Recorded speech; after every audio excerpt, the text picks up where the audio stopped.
을 듣는 시간입니다. 110년 된 역사를 간직하고 있습니다. 세상에 소망을 주는 근천 제일교회에서 시무하시는 강용규 목사님이 오늘 오셨습니다. 찬양하라로 말씀을 선포하실 목사님 나오실 때 큰 박수로 환영해 주시기 바랍니다.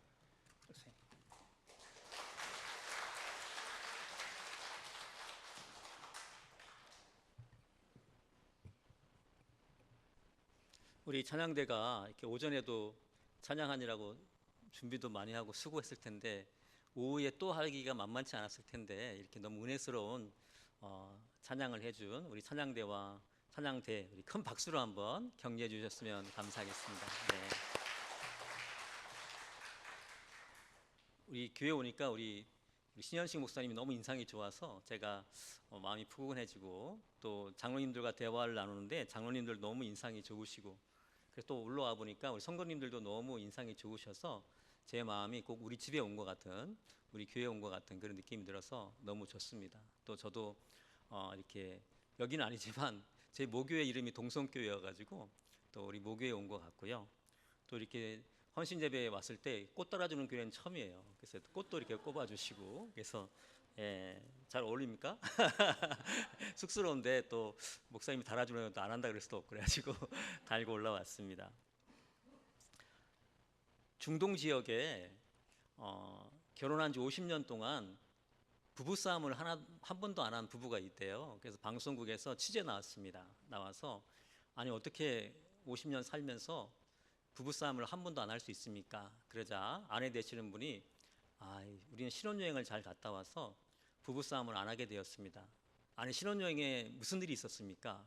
하는 얘기가 당신은 옛날이니까 낙타를 타고 신혼여행을 다녀오는데 앞에 남편을 태운 낙타가 투벅투벅 걸어가다가 갑자기 뭐 좀 이렇게 길이 덜 든 낙타인지 펄쩍 뛰더니 남편이 뚝 떨어졌어요. 그래서 남편이 화를 내겠지 생각했는데 먼지를 이렇게 툭툭툭 털면서 하나 하고 숫자를 세고 그냥 또 낙타를 타고 가더라는 거예요. 그래서 우리 남편이 굉장히 이렇게 화도 안 내고 성격이 좋은갑다 이렇게 생각하면서 가는데 또 낙타가 펄쩍 뛰어가지고 이제 남편이 또 모래바닥에 툭 떨어졌어요. 그래서 이번에는 화를 내겠지 그랬는데 이번에도 화를 안 내고 먼지를 툭툭 털면서 둘게 하고 낙타를 타고 가더라는 거예요. 그때 깨달은 게 우리 남편은 화나는 일이 있을 때 숫자를 세면서 화를 삭히는구나. 내가 정말 결혼 잘했다 이렇게 생각을 했는데 또 좀 있다 가다 보니까 낙타가 또 펄쩍 뛰어서 남편이 떨어졌어요. 그때 아내가 이번엔 셋 하겠지. 그런데 진짜로 남편이 벌떡 일어나더니 옷을 턱턱턱 틀더니 셋 그러더라는 거예요. 그리고 이번에는 그냥 가는 게 아니라 품에서 권총을 꺼내더니 낙타 머리에 대고 빵 하고 총을 쏴서 낙타를 죽여버리더라는 거예요. 그래서 아내 되는 사람이 너무 놀라가지고 막 뭐라 그랬대요. 아니 낙타가 뛰면 뭐 이렇게 혼을 내든지 하지 낙타를 죽여버리는 사람이 어딨냐고 이렇게 소리를 지르니까 그 남편이 아내를 향해서 하나 그러더라는 거예요. 이해가 안 되시는 분은 저한테 연락을 해주시면 제가 연락을 한번 하겠습니다. 따로 알려드리겠습니다. 알고 봤더니 이 남편은 두 번까지 참고 세 번째는 총을 쏘는 남자였어요. 그래가지고 부인이 겁이 나가지고 신혼여행 갔다 와서 50년 동안 한 번도 부부싸움을 안 한 것이죠. 근데 우리에게는 이렇게 우리를 향해서 하나 하는 존재가 다 있습니다. 금방 말씀드렸던 것처럼 나의 배우자가 하나 하면 꼼짝을 못하는 분이 있고 또 최근에는 자녀들이 또 부모에게 하나 그러면 자녀에게 꼼짝 못하는 부모들이 너무 많이 있습니다. 또 돈이 나에게 와서 하나 하면 꼼짝을 못하기도 하고 건강이 나에게 하나 하면 꼼짝을 못하기도 하고 또 사람 관계가 나에게 와서 하나 하면 꼼짝을 못할 때가 있습니다. 바로 오늘 본문에 나오는 유다 백성에게 아주 무서운 존재가 나타납니다. 그래서 유다 백성들에게 하나 이렇게 외치고 있습니다. 그래서 유다 백성이 지금 너무 두려워서 꼼짝 못하고 있는 상태입니다. 오늘 본문 앞을 이렇게 쭉 읽어보면요.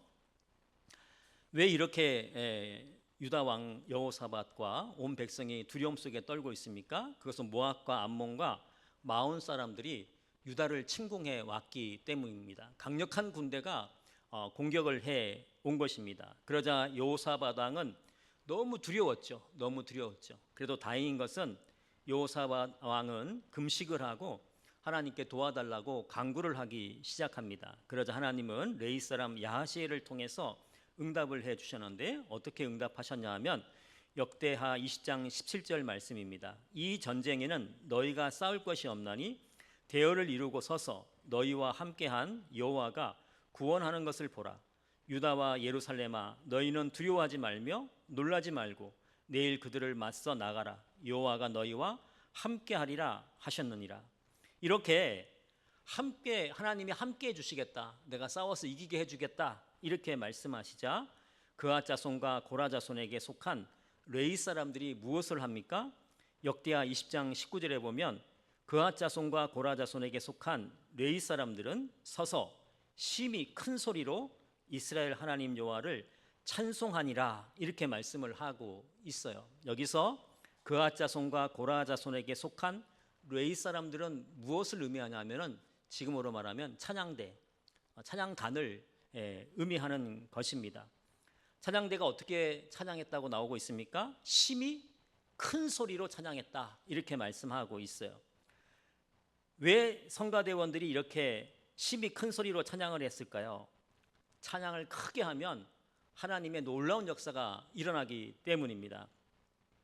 찬송을 부르세요. 찬송을 부르세요. 다음이 뭐죠? 놀라운 일이 생깁니다. 그래서 우리는 찬송을 힘있게 부르는 자들이 되어야 하는 것입니다. 사도행전 16장에 보면 바울과 실라가 빌립보에서 복음을 전하다가 감옥에 갇히게 되죠. 그렇게 감옥에 갇힌 바울과 실라는 무엇을 합니까?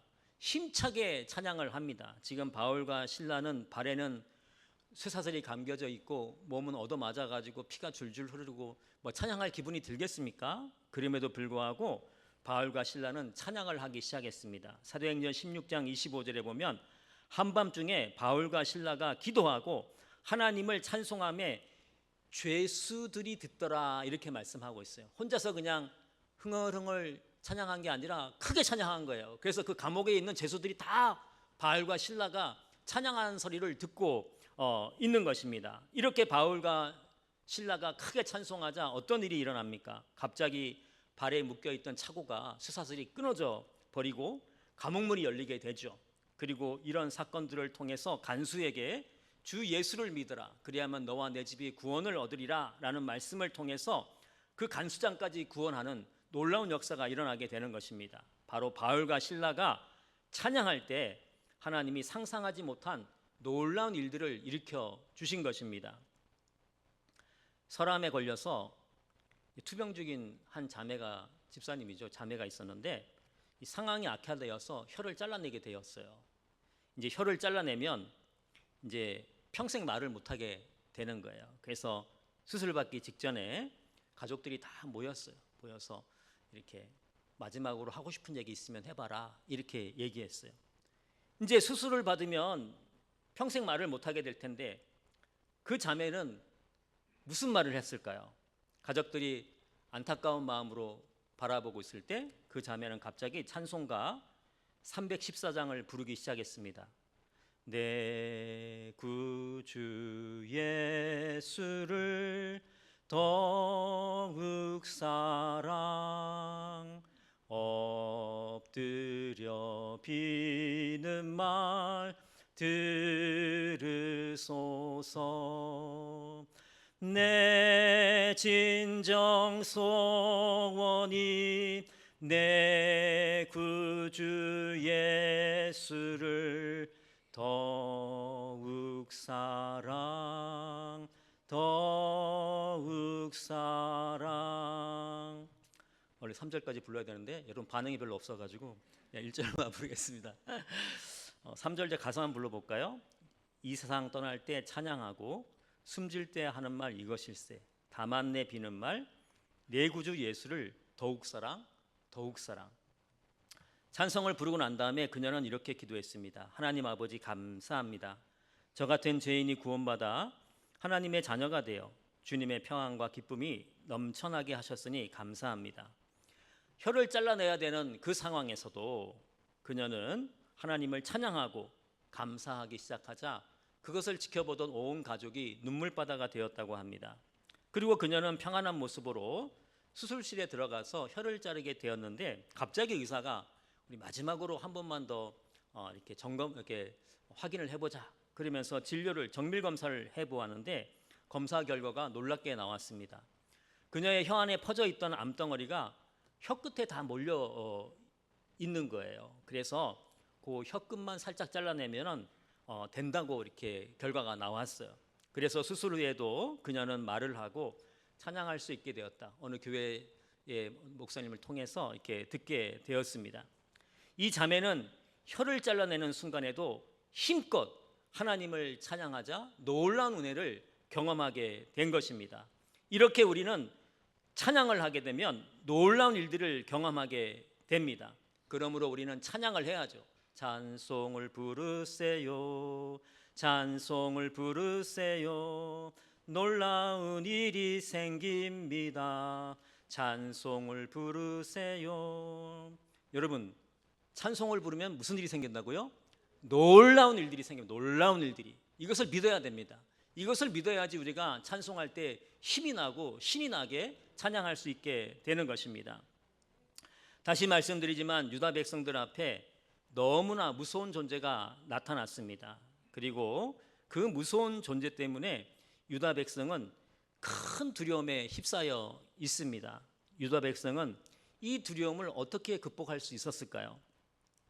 좀 갑자기 뜬금없는 소리 같지만 여러분은 어떤 취미를 갖고 있는지 모르겠습니다. 그렇다면 우리나라 사람이 제일 많이 갖고 있는 취미가 뭘까요?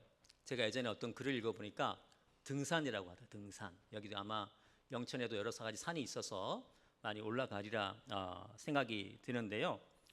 국립공원 관리공단 발표한 것을 제가 직접 찾아보니까 한 해 동안 국립공원 산 같은데 이런데 방문한 총 방문객 수가 4,600만이라고 하더라고요.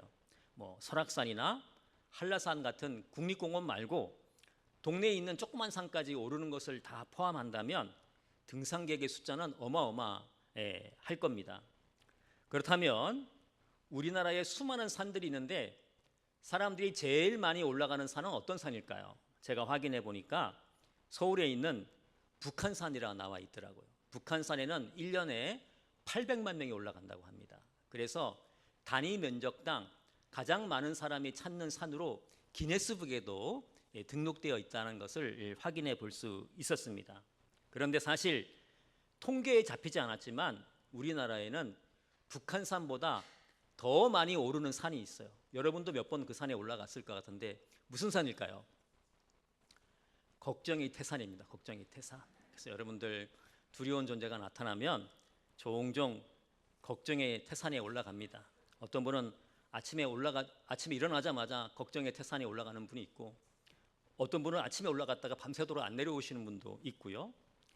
또 주일 예배 드리고도 또 바로 또 걱정의 태산으로 이렇게 가시는 분도 있습니다. 지금 여러분 유다 백성이 어떤 상태입니까? 걱정의 태산이죠. 강력한 적들이 쳐들어왔는데 막을 힘은 없고 이제 걱정의 태산이 다 올라가야 돼요. 올라가서 엉엉 우는 것이 정상입니다. 그런데 유다 백성은 걱정의 태산에 올라가지 않았습니다. 왜 그렇습니까? 하나님이 유다 백성에게 이렇게 말씀하셨기 때문입니다. 이 전쟁에는 너희가 싸울 것이 없나니 대열을 이루고 서서 너희와 함께한 여호와가 구원하는 것을 보라. 유다와 예루살렘아 너희는 두려워하지 말며 놀라지 말고 내일 그들을 맞서 나가라. 여호와가 너희와 함께하리라 하셨느니라. 이 말씀을 들은 유다 백성들은 용기를 내어서 전쟁에 나아가게 되는데요. 여기서 놀라운 모습을 유다 백성들이 보여주고 있습니다. 보통 전쟁하는 영화를 보면 맨 앞에는 기마병을 세우든지 궁수를 세워가지고 상대병을 그냥 초전에 그냥 이렇게 제압을 하려고 하는데 여러분이 잘 알고 있듯이 유다 백성은 가장 앞에 기마병을 세우는 것도 아니고 궁수를 세우는 것도 아니고 성가대를 찬양대를 앞세우고 나아가는 것을 보게 됩니다. 그렇다면 유다 백성은 전쟁터에 나가면서 어떤 찬양을 부르고 있습니까? 21절에 보니까 여호와께 감사하세 그의 인자하심이 영원하도다 이렇게 힘있게 찬양하고 나아가고 있습니다. 이렇게 찬양이 울려 퍼지자 어떤 일이 벌어집니까? 갑자기 생각지도 않은 복병이 나타나서 적들을 물리치기 시작하고요. 또 자기 편끼리 갑자기 막 서로 죽이는 일들이 일어나서 유다 백성은 손 하나 대지 않고 그 찬양 소리를 통해서 전쟁에서 승리하는 것을 보게 됩니다. 바로 이 모습이 우리 영천 동성교회 찬양대원들이 해야 될 일인 것입니다.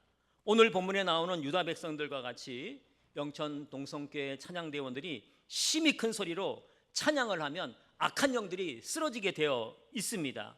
그래야 영천 동성교회 찬양대원들은 단순한 찬양대가 아니라 영천 동성교회와 성도님들을 지키며 영적인 전쟁에서 승리하도록 도와주는 그런 존재라는 것을 우리는 알아야 되는 것입니다. 그래서 영천 동성교회 찬양대원들은 소명감을 가지고 힘있게 찬양하는 찬양대원들이 되기를 주님의 이름으로 기도드립니다. 여러분, 질문 하나 하겠습니다. 우리가 천국에 가면 이 성경책이 필요할까요? 필요 없겠죠.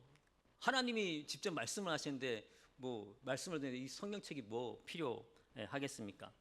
여러분, 천국에 가면 기도가 필요할까요? 필요 없겠죠. 주님이 내 눈앞에 있는데 직접 얘기하면 되지 뭘 이렇게 기도할 일이 있겠습니까? 여러분, 그렇다면 우리가 그렇죠. 천국에 가면 전도도 필요 없습니다. 여러분, 다 예수 믿는 사람인데 예수 믿고 천국 가는데 뭘 전도를 할 필요가 있겠습니까? 그렇다면 지금 우리가 교회에서 하는 봉사 중에 유일하게 천국에 가서 똑같이 해야 되는 것이 있어요. 그것이 뭘까요? 찬양이죠. 찬양. 요한계시록 19장 5절에 보면 보좌에서 음성이 나서 이르시되 하나님의 종들 곧 그를 경외하는 너희들아 작은 자나 큰 자나 다 우리 하나님께 찬송하라 이렇게 말씀하고 있어요. 천국에서도 찬송을 하고 있는 것을 보게 됩니다. 이렇게 천국에 가면 성경책도 사라지고 기도도 사라지고 우리가 교회 봉사하는 거 여성분들 여기도 교회 밥 해서 주죠? 네네. 그 얼마나 지겨워요. 교회 옮길까? 맨날 식당에서 봉사하고 그거 안 해도 돼요. 이제 천국 가면 다 교회에서 봉사하는 거 다 사라져요. 다 사라져요. 그런데 우리가 천국 가면 유일하게 똑같이 하는 게 있는데 찬양하는 거예요. 찬양하는 거예요. 그래서 여러분 영천 동성교회 찬양대원들은 은퇴가 없는 거예요. 죽을 때까지 찬양대원이 찬양하다가 죽고 난 다음에 어디로 가요? 천국 찬양대로 편입되는 거예요. 그래서 찬양대원은 은퇴가 없다는 것을 마음속에 올해까지만 할까 이런 사람들 계시다면 찬양대는 은퇴가 없구나라는 것을 깨닫기 바라겠습니다.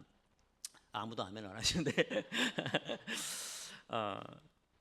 그렇다면 이제 이렇게 우리 찬양대원이 아주 중요한 역할을 맡고 있는데 그 찬양대와 또 뭐 성가대 어떻게 해야지 그 귀한 사명을 잘 감당할 수 있을까요? 먼저 성실하게 연습을 해야 됩니다. 성실하게. 바울은 디모데에게 이렇게 말씀하고 있습니다. 망령되고 허탄한 신화를 버리고 오직 경건에 이르기를 연습하라. 경건도 연습을 해야 된다는 거예요. 찬양도 연습을 해야 되는 것이죠. 근데 제가 드리고 싶은 얘기는 찬양을 잘하기 위해서 연습해야 된다고 말씀드리는 게 아니에요. 연습을 통해서 은혜가 임하기 때문에 연습을 하라는 거예요. 연습을 하지 않고 찬양대에 앉으면 은혜가 물론 100% 임한다고 안 임한다고 말할 수는 없지만 잘 임하지 않아요. 찬양을 연습할 때 은혜가 임하고 그 은혜를 가지고 우리가 진짜로 이렇게 찬양을 해야 되는 것이죠. 세계적인 성악가 조수미가 실력이 워낙 뛰어나서 유학 간 다음에도 한 10분만 연습하면 교수님이 하라는 것을 다 할 수 있었대요. 그래서 대충 한 10분만 연습하고 교수님 앞에 가서 노래를 불렀대요. 근데 어느 날 갑자기 교수님이 악보를 확 집어던지면서 내가 너 10분만 연습하고 오는지 모르는 줄 알아? 그러면서 크게 꾸짖었다고 합니다. 그때 정신이 번쩍 든 조수미는 자신의 실력에 만족하지 않고 그 다음부터 철저히 연습하는 사람이 되어서 세계적인 성악가가 되었다 하는 글을 읽어본 적이 있습니다. 여러분, 찬양이 저절로 술술 나오는 것이 아닙니다. 연습을 해야 됩니다. 또 연습을 해야지 그 연습 가운데 임한 하나님의 은혜가 나로 하여금 또 찬양을 힘있게 할 수 있도록 도와주는 것입니다. 그리고 찬양대원들이 두 번째로 가지고 있어야 될 중요한 덕목은 옷을 잘 갖춰 입어야 돼요. 비싼 명품 옷을 입어야 된다라고 말씀드리는 것이 아닙니다. 21절에 보니까 거룩한 예복을 입히고라는 말씀이 있어요. 여호사밧은 찬양대에게 명품 옷을 입힌 게 아니라 거룩한 예복을 입혔어요. 그렇다면 거룩한 예복은 무엇일까요? 단순한 성가대 가운을 의미하는 것일까요? 여러분 혹시 아우라라는 말을 들어보셨는지 모르겠네요. 저희 때는 많이 사용하는 단어였는데, 저 사람 아우라가 있어, 그럴 때는 후광이 있어, 그런 말이에요. 뒤에서 빛이 나는 그런 사람, 광채가 나는 사람을 아우라가 있다고 얘기합니다. 모세에게는 아우라가 있었죠. 모세가 십계명을 받기 위해서 하나님께 올라가서 대화를 나누고 내려오니까 얼굴에서 빛이 났어요. 그래서 얼굴을 가렸다라는 말씀이 있습니다. 모세의 얼굴에 아우라가 있었던 것입니다. 왜 모세의 얼굴에 빛이 났다고요? 하나님과 대화를 나누다 보니까 모세의 얼굴에 빛이 난 것입니다. 이것이 바로 거룩한 예복을 의미하는 것입니다. 우리가 하나님을 만나는 은혜의 삶을 살면 우리는 거룩한 예복을 입게 되는 것입니다. 그러므로 찬양대원 여러분은 찬양 연습만 열심히 해서는 안 되고, 우리가 은혜스럽게 찬양하기 위해서는, 저도 부끄럽지만 이런 말씀 드리기 부끄럽지만 평소 살아가면서 부단히 하나님을 만나는 노력을 해야 됩니다. 그래야지 우리의 삶 속에 우리에게 아우라가 생겨서, 찬양의 은혜의 아우라가 생겨서 우리를 보기만 해도 이렇게 은혜를 받게 되는 것입니다. 제가 신혼 때 예비군 훈련 통지서가 와서 예비군 훈련을 가게 되었는데, 그날 서울에 한파가 와서 너무너무 추웠어요. 그래서 평소에 안 입던 내복을 입으려고 내복을 좀 찾아보라고 했더니 저희 아내가 못 찾겠다는 거예요. 그래서 그냥 가야겠다 하고 나가려고 하는데, 저희 아내가 하는 말이, 여보 너무 추우니까 내 내복이라도 입고 가라고 그러더라고요. 그래서 에이 어떻게 입고 가? 그런데 갖고 왔는데 보니까 핑크빛의 레이스가 달린 그런 내복이었어요. 그래서 내가 안 돼 그랬더니, 여보 안에 있는데 누가 아무도 못 보는데 누가 알겠느냐고. 듣고 보니까 맞더라고요. 그래서 저희 아내의 내복을 꽉 끼게 입고 그 위에 군복을 입고 이렇게 외투를 입고 이렇게 예비군 훈련을 받으러 갔습니다. 갔더니 날씨가 너무 추워서 훈련을 빨리 마쳐줬어요. 집에 돌아가라 그래서 집에 돌아갔으면 아무 문제가 없었는데, 우리 아내 내복 입은 것을 깜빡 까먹고 너무 추워서 몸을 녹이려고 목욕탕에 갔어요. 목욕탕에 가서 이제 옷을 벗고 있는데, 훈련이 끝나니까 홀가분한 기분에 사람도 없고 그래가지고 이렇게 탈의 문을 열고 그냥 모자를 벗어서 탁 집어넣었어요. 그냥 툭 떨어지더라고요. 근데 알고 봤더니 옆에 저쪽에 한 남자분이 옷을 벗고 있었어요. 근데 갑자기 예비군이 들어와서 모자를 집어던지니까 조심조심 이렇게 옷을 벗기 시작하더라고요. 그래서 제가 이거 이렇게 어차피 터프하게 보였으니까 계속 터프하게 나가자. 그래서 양말도 터프하게 던지고 이렇게 바지도 벗어서 터프하게 던졌는데, 그것까지는 좋았는데 갑자기 윗도리를 확 벗는데 핑크빛 레이스가 달린 내복이 확 드러나는 거예요.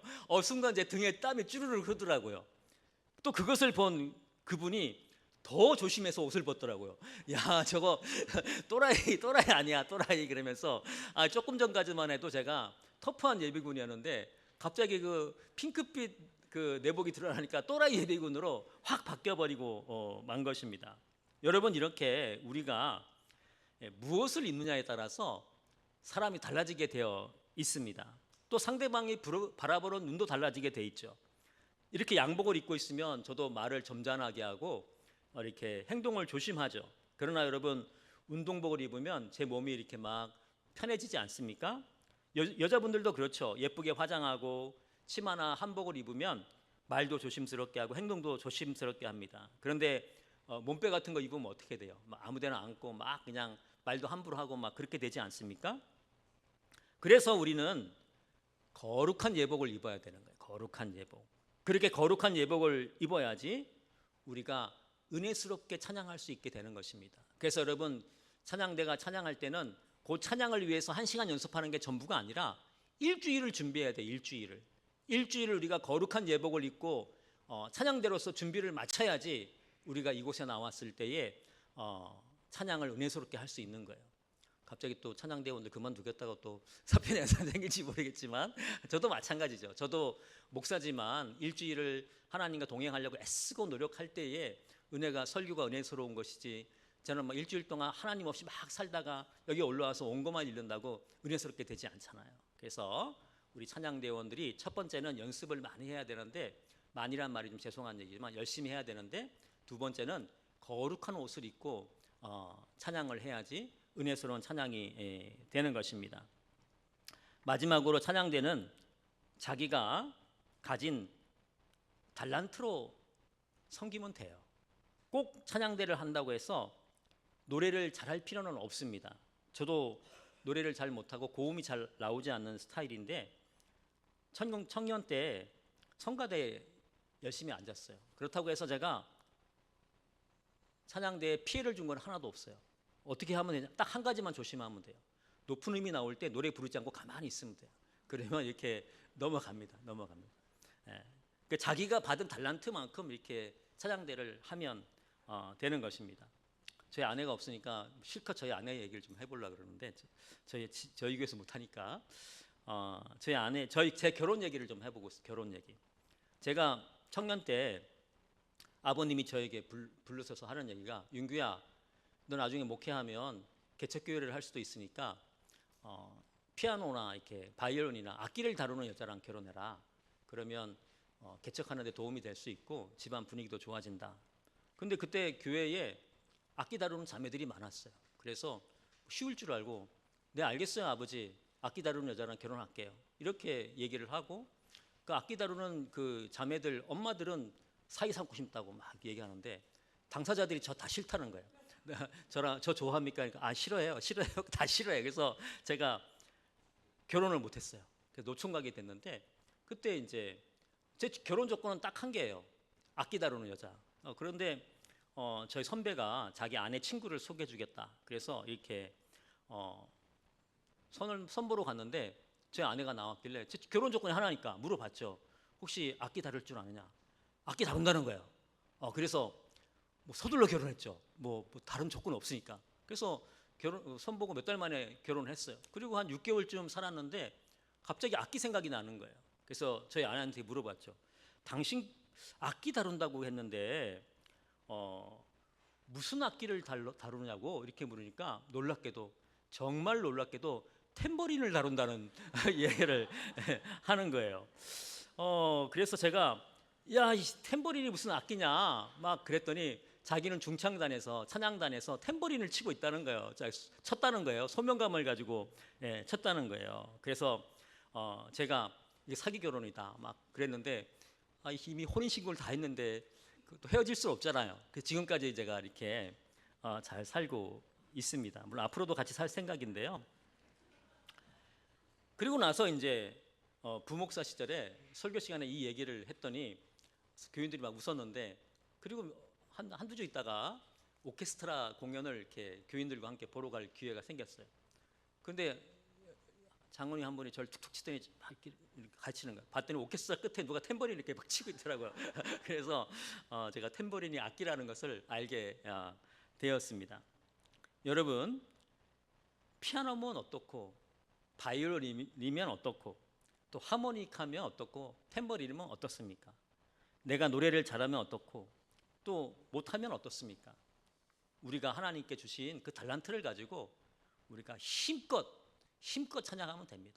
그러면 하나님께서 그렇게 찬양하는 자들을 통해서 이곳에 하나님께서 은혜를 부어 주시는 것입니다. 그리고 그렇게 찬양하는 곳에 하나님이 임재해 주시는 것입니다. 하나님이 우리를 지으신 목적은 여러분이 잘 알고 있듯이 우리에게서 찬송을 받기 위해서라고 말씀하고 있습니다. 이사야 43장 21절에 보면, 이 백성은 내가 나를 위하여 지었나니 나의 찬송을 부르게 하려 함이니라. 여러분, 하나님이 우리를 지으신 목적은 우리를 통해서 찬송을 듣기 위해서 우리를 지었다, 이렇게 말씀하고 있습니다. 그런데 우리가 찬송을 부르지 않고 또 찬송 부르는 것을 싫어한다면 하나님이 우리를 지으신 목적에 위배되는 행동을 우리가 하고 있는 것입니다. 그래서 시편 150편을 보면 호흡이 있는 자마다 여호와를 찬양할지어다 이렇게 말씀하고 있습니다. 세번역 성경으로 보면 숨 쉬는 사람마다 하나님을 찬양하여라 라고 번역이 되어 있습니다. 저는 세번역 번역이 마음에 들었어요. 여러분, 우리가 숨을 쉬고 있다면 하나님을 찬양해야 하는 것입니다. 여러분, 죽을 수밖에 없는 우리를 왜 지금까지 살려주셨을까요? 바로 하나님은 우리에게 찬양하게 하기 위해서 우리를 지금까지 살려준 것이 아닌가, 오늘 설교를 준비하면서 그런 생각이 들었습니다. 그렇다면 영천 동성교회 찬양대는, 또 영천 동성교회 모든 성도님들은 나의 생명이 다는 날까지 찬양하는 삶을 살아가야 합니다. 특별히 영천 동성교회 찬양대원들은 내가 부르는 찬양이 우리 성도님들로 하여금 영적인 전쟁에서 승리하게 한다는 사실을 믿어야 됩니다. 우리가 힘껏 찬양하게 되면 우리 교회 성도님들이 세상에 나가서 일주일 동안 세상에서 승리하고 다시 우리 교회로 돌아오게 되는 것입니다. 그래서 목사님의 설교만큼 찬양이 중요한 겁니다. 그래서 우리 찬양대원들은 그냥 한 곡 찬양한다 그렇게 생각하면 안 되고, 우리 영천 동성교회 성도들을 영적인 전쟁에서 승리시키기 위해서 영적인 힘을 공급하기 위해서 내가 찬양한다라는 사명감을 가지고 찬양을 드려야 하는 것입니다. 찬송을 부르세요, 찬송을 부르세요. 무슨 일이 생긴다고요? 놀라운 일이 생깁니다. 찬송을 부르세요. 제가 노래를 원래 못해서 잘 안 부르는데 찬양대 헌신예배 설교라서 안 부를 수 없고 그래서 제가 이렇게 부릅니다, 여러분. 이제 설교 마칩니다, 여러분. 우리 영천 동성교회 찬양대원들 그리고 모든 성도님들은 지금부터 찬양을 부름을 통해서 놀라운 하나님의 역사를 경험하시기를 주님의 이름으로 기도드립니다. 기도하겠습니다. 이스라엘 백성들이 찬양대를 앞세우고 전쟁터에 나아가 승리하게 하여 주신 하나님, 영천 동성교회 찬양대가 찬양을 할 때 잠자는 모든 영혼들이 깨어나게 하시고 모든 악한 영들이 일곱 길로 도망가는 역사가 일어나게 하여 주시옵소서. 특별히 영천 동성교회 찬양대원들이 찬양을 할 때에 성령의 충만한 역사가 나타나게 하여 주시옵시고, 찬양을 듣는 모든 자들의 몸과 영혼 속에 하나님의 축복이 임하는 놀라운 역사가 있게 하여 주시옵소서. 우리가 역사할 때 놀라운 일들을 허락하시는 예수님의 이름으로 기도하옵나이다. 아멘.